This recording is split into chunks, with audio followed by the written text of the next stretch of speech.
You finish your quilt top and now it's time to do your quilting, and if you're not setting your quilt up on a long arm, you're going to want to baste it to make sure our top and our bottom don't shift on each other.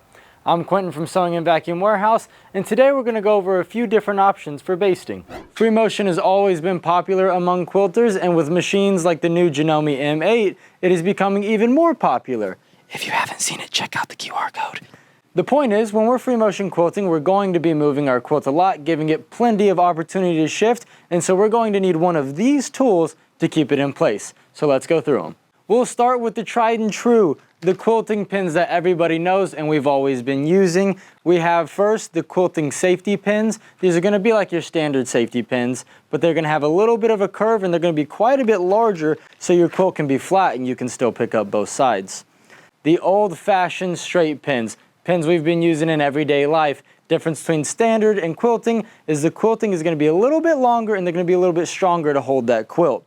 And finally, if you're doing something small and you don't want to poke yourself, we do have wonder clips. Wonder clips are going to be great for just keeping our pieces together, or if I'm doing maybe like a table runner, it will hold all of that together.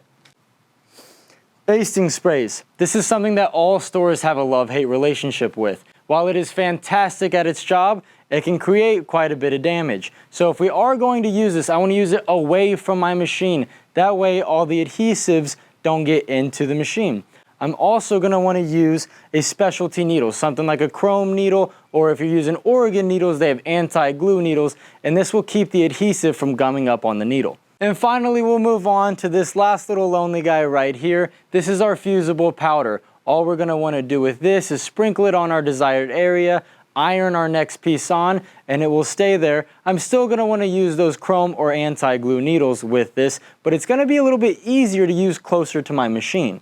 Pro tip, if you are using your standard straight line quilting, you're going to want to use an even feed foot. It's a foot you probably know more as a walking foot.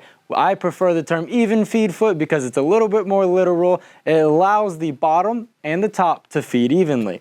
And if your machine did not come with an even feed foot, I can almost guarantee you there is one available. They come in all sorts of shapes and sizes, from your small standard walking foot to Janome's AccuFeed foot to Brother's large electronic move it foot.